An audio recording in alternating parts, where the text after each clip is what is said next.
Welcome to Worldview Matters, discussing controversial issues, discerning current events, defending biblical Christianity. No topic off limits. And now, here's your host, David Fiorazo. Friends and family in Christ, thank you so much for tuning in to another episode of Worldview Matters. In a matter of weeks, we'll be announcing the details for next year's Worldview Matters Conference. Redeem the time. So important for the body of Christ. We've got 13 speakers coming to Green Bay, Wisconsin, and I'll tell you about that. But I do know it's April 30th and May 1st. I do know that. We'll give you all the other details later. Right now, a friend of the podcast is back with us, Josh Wood with Them Before Us, thembeforeus.com. That's the website. You can also find them over on Facebook. You can look them up there, and that is Them Before Us. Follow them and interact with them. They post a lot of great, helpful information, just silencing those who are, I don't know, maybe deluded, maybe confused, but we're going to talk about that. Josh, thank you so much for taking the time with us today. Hey, glad to be here. Yeah, and you just got to, Chattanooga? You're at Tennessee for a conference. Tell us about what you've been doing. Chattanooga. I'm from Tennessee, East Tennessee. We have there's a gathering partnered up with Live Action to equip state lawmakers to start to educate them on these issues. Not a lot of people, state lawmakers, they've got other jobs. They're trying to lead their normal life. And so we come in and we get to help educate them on some of these issues, how to defend kids. It's a whole lot of fun. So how long have you been working with Them Before Us? I guess going on about 3 years now. Okay, awesome. So we had Katie Faust on recently, and we talked about the Greater Than campaign. Any updates or anything you can tell us about that? Is it growing? Is it getting, obviously it's probably getting pushback. Tell us about that. Well, we are a coalition. I think that was one of our big goals, was to show people that there are more for us than against us. And we have now getting close to, I don't want to break any news, but we're getting up there. We may hit 100 organizations. We have far more allied leaders that have stepped out, all uniting around one principle, that when a child's right to a mother and father come in conflict with an adult's desire for some form of marriage equality, hey, the child should win. And we think that's an argument that needs to be touted around the country. And so far, a lot of people agree with us. Yes, we get our pushback, but man, we have been thrilled with the number of organizations that have locked arms with us to defend kids. Well, I'm one of those, Worldview Matters, and my own personal ministry, David Fiorazo Ministries. I want to just share a quote that I put on my Facebook. Greater than exists to defend the rights of children in law, policy, and culture. In today's society, children are often treated as secondary, spoken for, negotiated over, or reshaped to serve adult priorities. That's a quote from your website, but I thought I was reading something I shared about what would our great-grandparents think about what same-sex marriage and the rights of adults happening today have destroyed families. That was part of my quote. Let's go over to an article I wanted to talk to you about, our Billboard's Guide to Basic Biology. Are these billboards in different parts of the country, or tell us about this campaign? Yeah, I mean, some of the backlash that we'll get into will demonstrate why do you need billboards up saying this message. But we put up a pretty simple billboard. No child has two moms. No child has two dads. We made the two, for those who can't see this, the two dads and the two moms part rainbow letters, okay?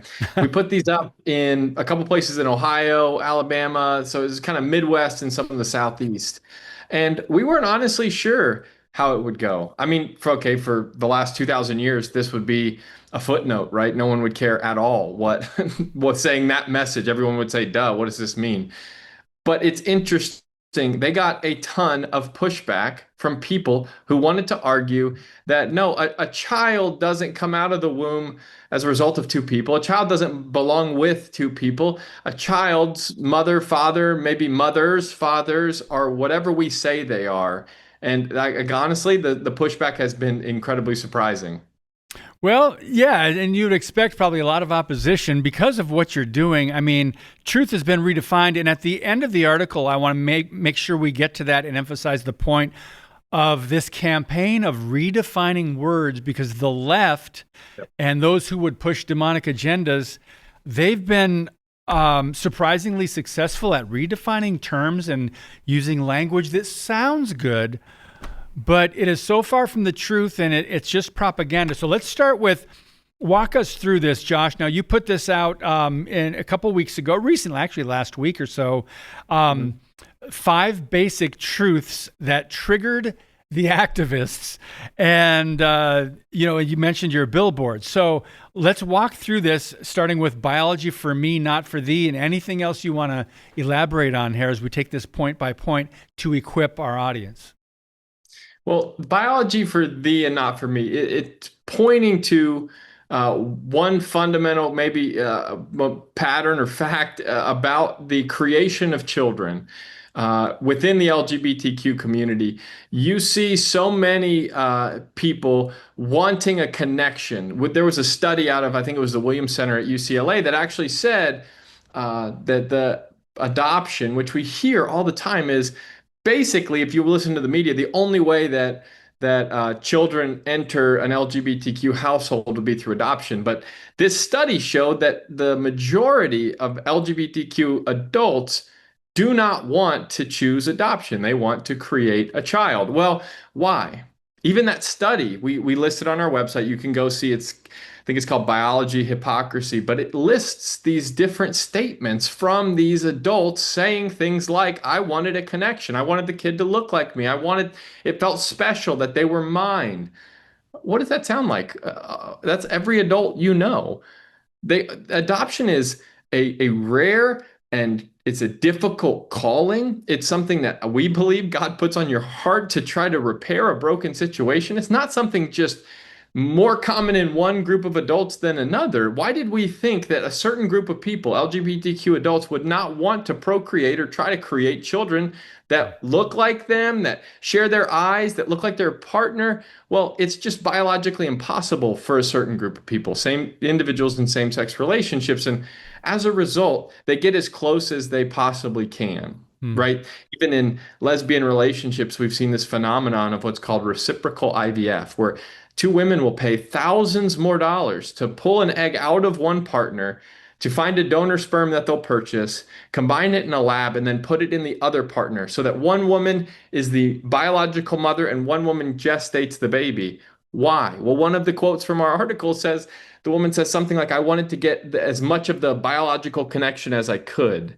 Well, what does that tell you? It matters so much to the adults that they're biologically connected, but yet they're bringing a child into the world that at best will have 50% of that biology. Yeah. Can you explain, use the term in the article, reciprocal IVF, and it's a very costly procedure. Is that what these 2 women used?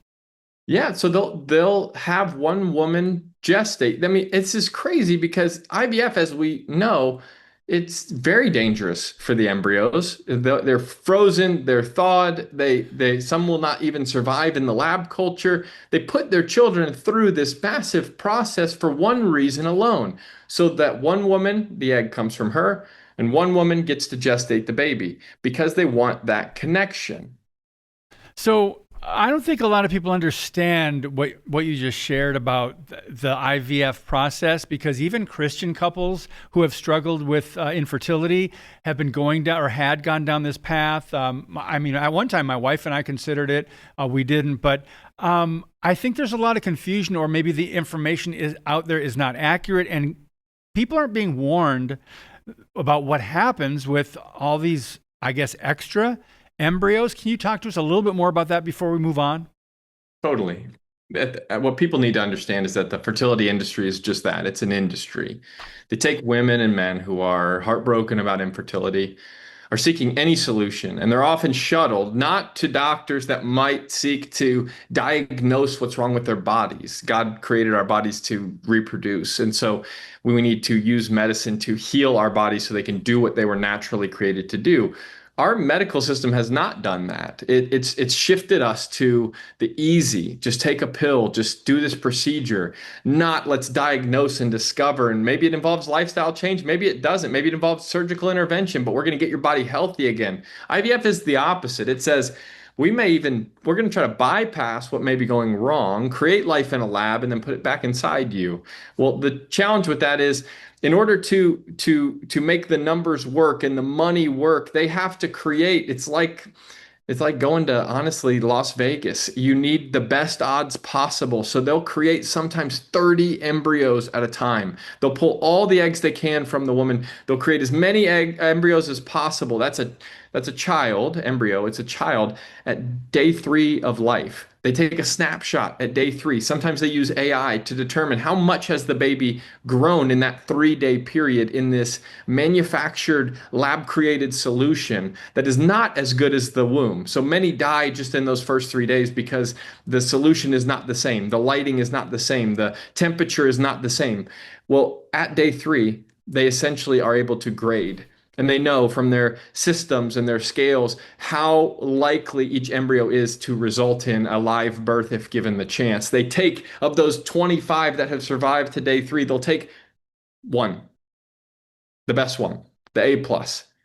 That's the one that gets implanted. The other 24 go into a freezer that pre-2005, you'd lose 40 to 50% of the embryos when you thawed them. That's how bad the technology was pre-2005. Post-2005, you now have gotten it down to 2 to 5% will die in the thaw.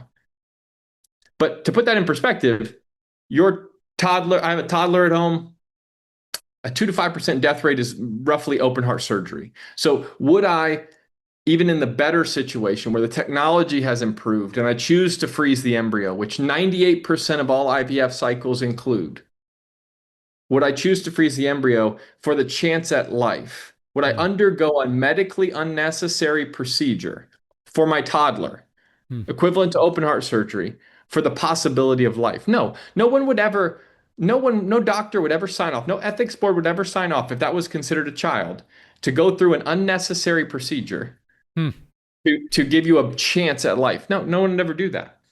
So now you've got 24 going through a 2 to 5% chance of death if they ever make it out of the freezer, which 10 million embryos locked in freezers around the world tell you they probably won't.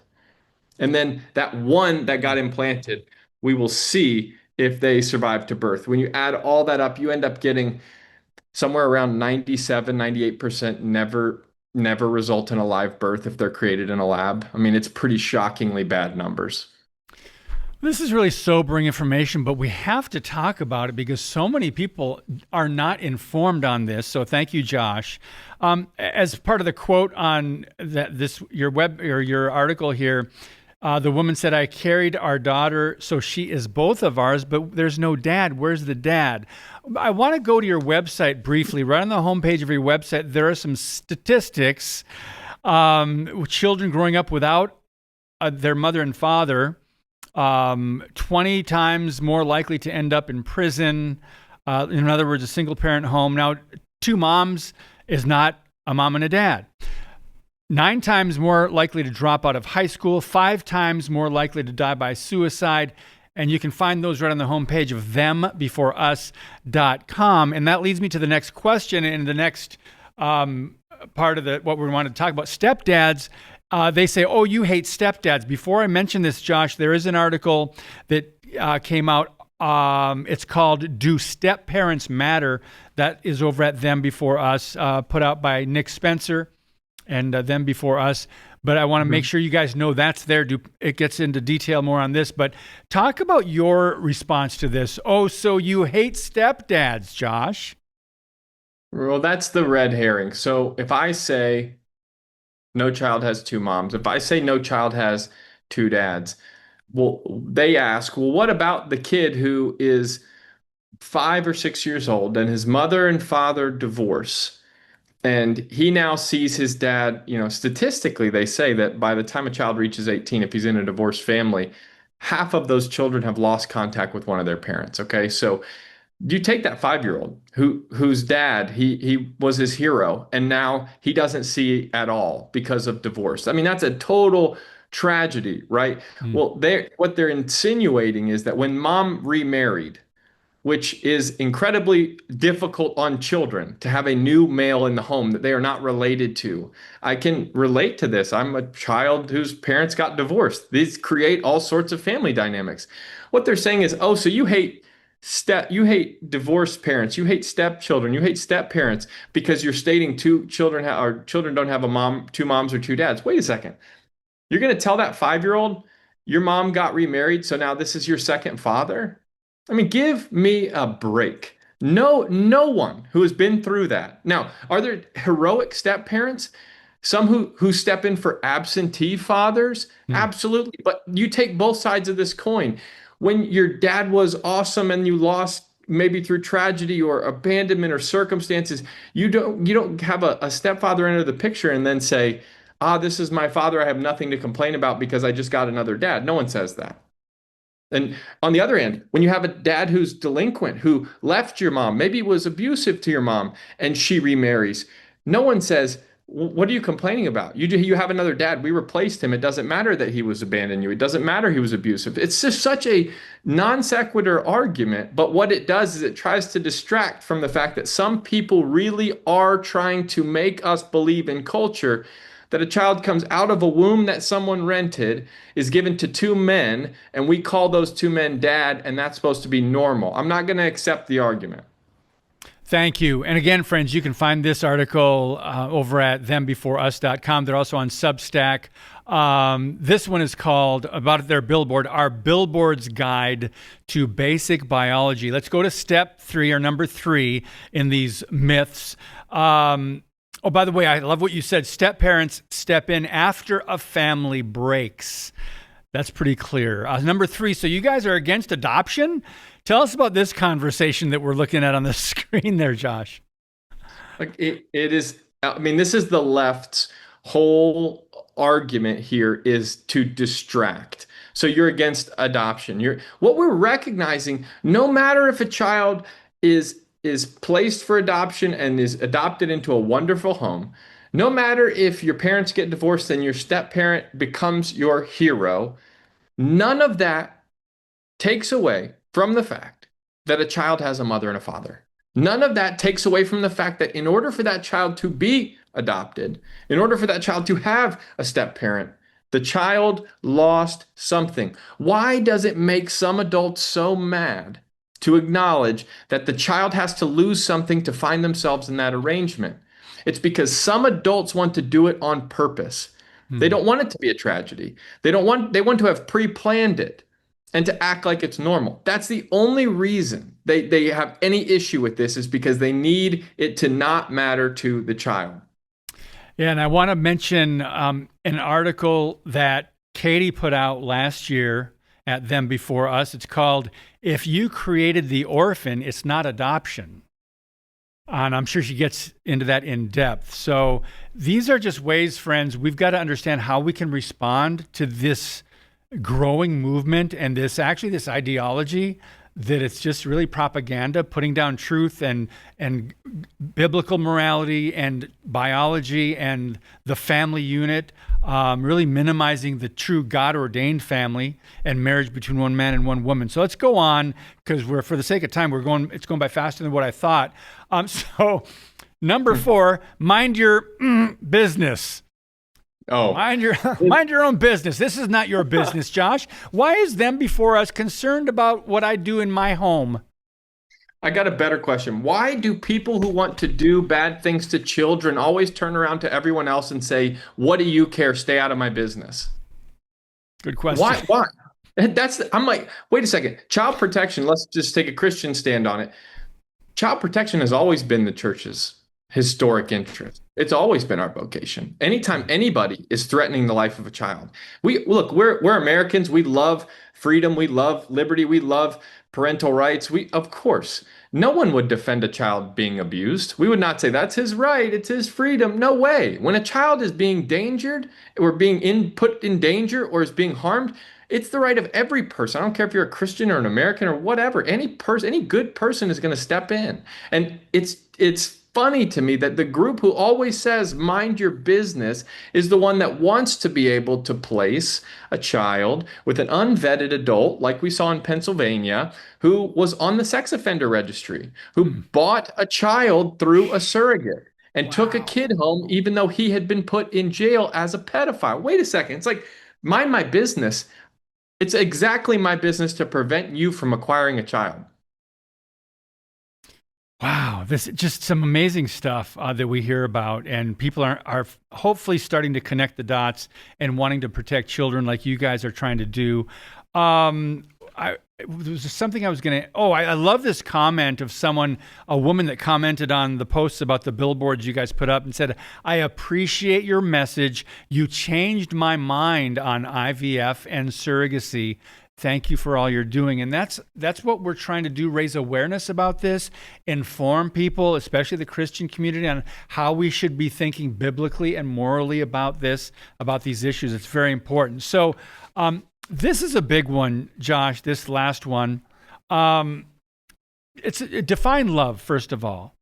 Because they said love is love. We should be able to marry who we want. We should be able to have as many children without a mom or dad. They just use love as that's their defense. All kids need is love. Josh, how do you respond to that? Man, this one is maybe the all-timer, right? All kids need is love. What we have to translate that kind of euphemism. It doesn't matter who a child came from. It doesn't matter how they entered the world. I get to place them. They are an assignable asset that gets placed wherever I want.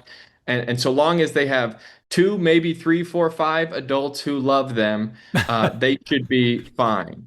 Again, the argument isn't over whether 2 men can love a child. The argument isn't over whether 2 women can be great caretakers for a child. Wait a second.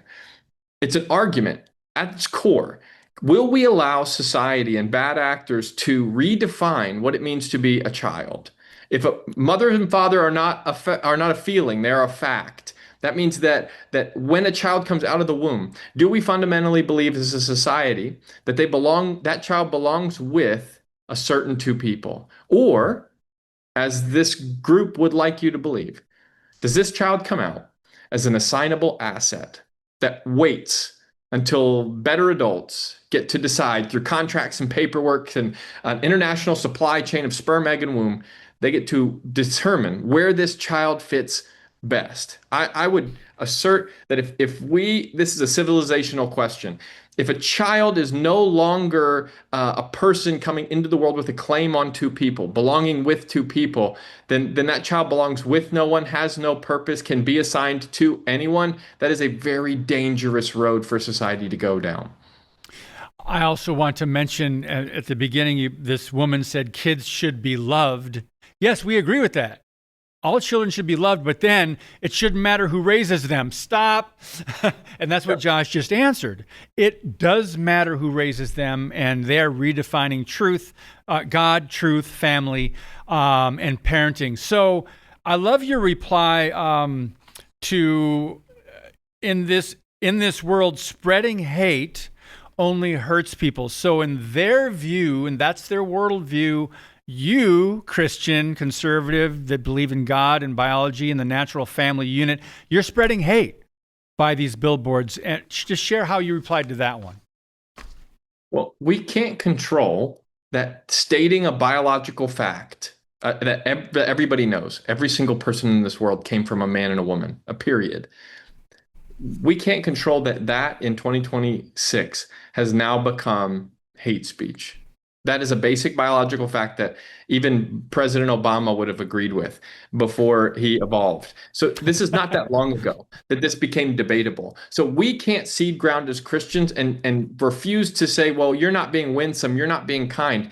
Stating a biological fact that protects children and secures their right to their mom and dad is not hate. Hate looks a lot more to me like someone getting paid $50,000 to give their eggs away to have their children handed off to unvetted men who some may be on a registry. Wait a second, is that love? No. That is not love. Love does not sell its children. So I want to reemphasize something you said. A mother and a father are a fact, not a feeling. And then I love this quote from the article. Love does not ask a child to sacrifice her mother or father so an adult can get what they want. And that's what Them Before Us is all about. Put the children's needs before adult needs. And finally, one other quote from the article. You can elaborate on this for just a couple of minutes as we close up here, Josh Wood. We do not get to rewrite words tied to a biological reality humanity has acknowledged for centuries, and that's what they've been doing, changing language, redefining terms, rewriting words. 2 minutes, Josh. Share whatever you'd like about that.